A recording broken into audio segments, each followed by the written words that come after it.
వీళ్ళు secular leaders ఇంత anti constitutional bill తీసుకొని వస్తుంటే మా ఫ్రీడమ్ ఆఫ్ రైట్స్ని వాళ్ళు అనగదొక్కాలని చెప్పి చూస్తుంటే వీళ్ళిద్దరు మాత్రము ఖచ్చితంగా మైనార్టీల పక్షాన నిలబడతారని చెప్పి అనుకున్నారు. కానీ మొత్తం యావత్ భారతదేశంలో ఉండే మైనార్టీస్కి అందరికి కూడా నిరాశలో ముంచేసి ఈ బుల్డోస్ చేసేసి ఈ బీజేపీ అజెండాని మొత్తం భారతదేశంలో ఇంప్లిమెంట్ చేయడానికి పూర్తిగా సహకరించిన చంద్రబాబు నాయుడు గారికి తెలుగుదేశం పార్టీకి మూల్యం చెల్లించుకోవాల్సింది వస్తుంది.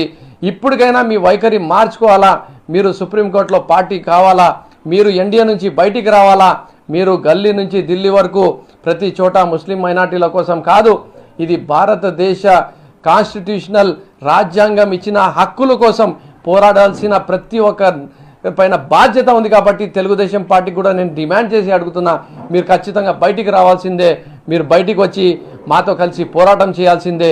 అది చేయకపోతే ఖచ్చితంగా దాని మూల్యం కూడా మీరు చెల్లించుకోవాల్సింది ఉంటుందని చెప్పి తెలియజేసుకుంటూ, మరి రాబోయే రోజుల్లో కూడా ఈ న్యాయ పోరాటం ఎప్పటి వరకు జరిగితే